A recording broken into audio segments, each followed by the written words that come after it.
السلام علیکم دوستو، حضرت مولانا سعد کا بیان امید ہے آپ دھیان سے سنو گے۔ اس زمانے کا وہ فتنہ ہے جس نے علم کا، علماء کا وقار ختم کر دیا ہے، اور ایک حرام کام کا تصویر کشی قطعاً حرام ہے، اس کو جائز کہنا تو گمراہی ہے۔ اسے اپنے آپ کو بچائیے، اسے اپنے آپ کو بچائیے۔ یہ ایک ایسا فتنہ ہے جس کو بعض علماء نے میزائل کہا ہے کہ میزائل جو تباہی میزائل آتا ہے وہ اس سے بڑی تباہی سے آ رہی ہے، وہ کہتے ہیں موبائل یہ میزائل ہے۔ اس لیے میں تاکید سے کہہ رہا ہوں کہ ہمارے ماحول میں کسی کو گنجائش نہیں، یا شریعت میں گنجائش نہیں۔ ہمارا ماحول کیا ہوتا ہے؟ شریعت نے انکار کر دیا، فرمایا ہر مصور جہنم میں جائے گا۔ آپ کو معلوم ہونا چاہیے جن لوگوں کو اللہ والوں کی تصویر لینے کا شوق ہے، جن لوگوں کو اللہ والوں کی تصویریں لینے کا شوق ہے، ان کو یہ بات معلوم ہونی چاہیے کہ اللہ والوں کی تصویروں سے ہی دنیا میں بت پرستی شروع ہوئی ہے۔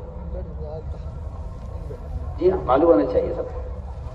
تصویروں کی دنیا میں ابتدا کہاں سے ہوئی ہے؟ بتوں کی پوجا کہاں سے شروع ہوئی؟ بتوں کی پوجا کہاں سے شروع ہوئی؟ معلوم ہونا چاہیے نا۔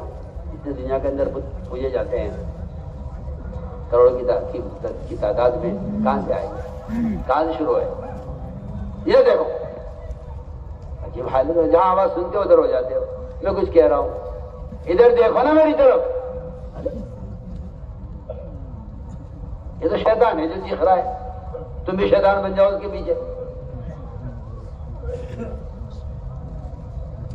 بت پرستی کہاں سے شروع ہوئی؟ یہ معلوم ہونا چاہیے۔ بت پرستی شروع ہوئی ہے اللہ والوں کی تصویروں سے۔ نوح علیہ السلام کی قوم میں 5 جنے بزرگ تھے۔ شیطان نے مشورہ دیا آج کل کے شیطانوں کی طرح کہ ان کی تصویر بناؤ بزرگوں کی۔ شیطان نے آج کل کے شیطانوں کی طرح مشورہ دیا نوح علیہ السلام کی قوم کو کہ اپنے بزرگوں کی تصویر بناؤ، ان کی یادگار رہے گی۔ ان کی تصویریں بنی۔ اب تصویر بنانے کا طریقہ بدل جائے تو بدل کر رہے گا، کیا بات ہے؟ آج یہ کہ یہ حلال ہے، وہ حرام ہے، یہ جائز ہے، وہ ناجائز ہے۔ انہوں نے تصویریں بنائی بزرگوں کی شیطان کے کہنے سے، پھر ان تصویروں کے مجسمے بنے۔ ان کی تعظیم بڑھتی گئی کہ یہ تصویر تو پھٹ جائے گی، کچھ دن میں جو ہے ہلکی پڑ جائے گی، یہ ضائع ہو جائے گی، ان کے مجسمے بنا لو تاکہ یہ باقی رہے۔ یہاں سے دنیا میں بت پرستی شروع ہوئی ہے۔ میں تو آج بھی کہتا ہوں کہ اگر ان تصویروں سے بت بن سکتے ہیں تو ان تصویروں میں کیا بتوں کی بو نہیں ہوگی؟ کیا ان بتوں کی ضرورت نہیں ہوگی؟ جو تصویر بت کی شکل اختیار کر سکتی ہے، کیا آج ان تصویروں کے اندر بتوں والی ضرورتیں نہیں ہوں گی؟ کسی کا احساس مردہ ہو گیا ہو اور کسی کا ایمانی بیچارے کا کھوکھلا ہو کہ کوئی حرج نہیں ہے تو وہ جانے، ورنہ میں نے آپ سے عرض کر دیا کہ دنیا میں بت پرستی کی ابتدا اللہ والوں کی تصویروں سے ہوئی ہے۔ کیوں؟ عجیب بات ہے۔ علماء نے لکھا ہے کہ تصویر بنانا، چاہے موبائل سے بنائے، تصویر بنانا اللہ تعالی کی، اللہ اکبر، اللہ تعالی کی صفت میں، اس کی صفت تخلیق ہے، اس کی نقالی کرنا ہے کہ میں بھی اللہ ہوں۔ زنا کرنے والا، شراب پینے والا، چوری کرنے والا، جھوٹ بولنے والا، غیبت کرنے والا، کسی کو نہیں کہا کہ کوئی اللہ بننا چاہتا ہے، خالق بننا چاہتا ہے۔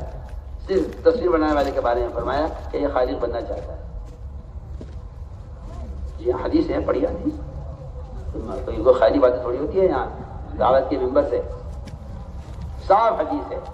جو آدمی کسی بھی طرح سے تصویر بنا رہا ہے وہ خالق بننا چاہتا ہے۔ اللہ نے تو نے خالق بننا چاہا، ڈالی میں روح تصویروں میں وہ نہیں ڈال سکے گا، روح ڈالنے سے اللہ کا کام ہے۔ اللہ ان مصور اٹھا کے جہنم میں ڈال دیں گے سیدھا، سیدھی بات ہے۔ یہ لکھا مولانا جو ہے بدر عالم شمس تجوان سننا میں تصویر کشی پر یہ لکھا ہے اور روایت نقل کی ہے کہ مصور اللہ بننا چاہتا ہے کسی شراب پینے پر، زنا کرنے پر، جھوٹ بولنے پر، غیبت کرنے پر، کسی کبیرہ گناہ پر وہ عذاب نہیں ہے جو عذاب تصویر لینے پر ہے۔ جی ہاں، پڑھیے آپ حدیث، اشد الناس عذاباً کہا ہے، اشد الناس۔ ابن عباس کے پاس ایک آدمی آیا، آ کر کہنے لگا کہ جی میں آپ سے ایک مسئلہ معلوم کرنے آیا ہوں۔ وہ زمانہ جاہلیت کا زمانہ، کفر کا، وہ بیچارہ کبھی زمانے جاہلیت میں اس کا کام ہوگا تصویر بنانا، تصویر بنایا کرتا تھا۔ اس نے آ کر مسئلہ معلوم کیا ابن عباس رضی اللہ عنہ سے کہ جی میں اسلام لے آیا ہوں، مگر میرا جو طریقہ ہے، میرا جو پیشہ ہے، میری جو آمدنی کا ذریعہ ہے وہ تصویریں بنا بنا کے بیچتا ہوں، اس کے مجھے پیسے ملتے ہیں۔ یہ اس نے کہا کہ جی میرا تو کام ہی کچھ نہیں، اس کے علاوہ میں کیا کروں، میرا دھندا یہی ہے، میرا پیشہ یہی ہے، مجھے اس کے علاوہ کچھ کرنا بھی نہیں آتا۔ ابھی بچوں کو پالنے کے لیے میرا کام یہ ہے کہ میں تصویر بناتا ہوں، ان تصویروں کو بیچ کر جو پیسے آتے ہیں اس سے میں اپنی گزر بسر کرتا ہوں۔ کیونکہ یہ بات بالکل طے شدہ بات ہے کہ تصویر کا بیچنا بھی حرام ہے، اس کا خریدنا بھی حرام ہے، اس کی آمدنی بھی حرام ہے۔ سن رہے کان کھول کے بھی کیا بول رہا؟ تصویر خریدنا، بیچنا اور اس کی آمدنی سب حرام ہے۔ جس طرح شراب کا بیچنا بھی حرام، خریدنا بھی حرام، پینا بھی حرام ہے۔ جو پیسے اس کی بیچ کر پیسے آئے ہیں وہ بھی حرام ہے۔ اس نے کہا ابن عباس رضی اللہ عنہ سے کہ جی میں کیا کروں، میرا تو پیشہ یہی ہے، میں کیا کروں۔ انہوں نے یہ نہیں کہا بھائی مجبوری ہے، حالات ہے، آج کل کی زمانہ بدل رہا ہے اور مجبوری ہے، آؤ بھائی بیٹھ کے سوچ لو، بھائی پریشانی آ رہی ہے مسلمانوں پر، آ جاؤ بیٹھ کے ذرا غور کر لیا جائے اور بیٹھ کر سوچ لیا جائے، چلو فلاں کے مذہب پہ عمل کر لیا جائے، فلاں کے مذہب پہ مسئلہ بتا دیا جائے۔ یہ وہاں یہ کچھ نہیں ہوتا تھا، وہاں یہ تو زمانے میں ہوتا تھا۔ مجبوریوں کا دین کیا، کافروں کے تابع کر دو دین کو اور کہتے رہو ہاں ہم دیندار ہیں۔ انہوں نے یہ نہیں کہا مجبوری ہے۔ ابن عباس نے بتایا کہ تصویر کی آمدنی حرام ہے۔ کیا کہا اس نے؟ تصویر لینا تمہارا، بنانا تصویر حرام ہے۔ وہ تو سنتے ہی اس کی تو دل کو اٹیک ہو گیا اس کے، اور وہ لمبے لمبے سانس لینے لگا، جو روایت ہے میں آپ کو نقل کر رہا ہوں۔ اور اس سے تو پریشان، اور اس پہ اتنا بوجھ پڑا کہ وہ لمبے لمبے سانس لینے لگا۔ وہ کہ جی میں تو ہلاک ہو گیا، میں کیا کروں، کوئی گنجائش ہے؟ نہیں، کوئی گنجائش نہیں ہے۔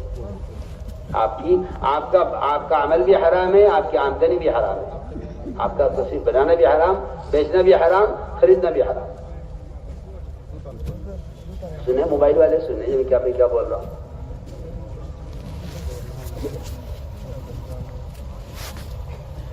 اس نے کہا جی میں کیا کروں، خیر میں تو بھوکا مروں گا، میرے پاس کے علاوہ کوئی راستہ نہیں۔ ابن عباس نے فرمایا دیکھو، اگر تم پریشان اور مجبور ہو اور اس کے علاوہ تمہارے پاس کوئی راستہ نہیں ہے تو پھر میں تمہیں اس کا مشورہ دیتا ہوں کہ تم پہاڑوں کی، دریاؤں کی اور درختوں کی تصویر بنا دیا کرو، اسے بنا کے بیچ کے گزارا کر لو۔ یہ نہیں کہا کہ بھائی تمہاری مجبوری ہے اور تو ہم تمہیں اجازت دے دیتے ہیں تصویر کی، کہ نہیں، تصویر حرام ہے۔ اگر تجھے کرنا ہی ہے یہ کام تو پھر ان چیزوں کی تصویر بنا جن میں روح نہیں ہے، جانور کی، انسان کی، کسی بھی روح والے کی تصویر کا بنانا قطعاً حرام ہے۔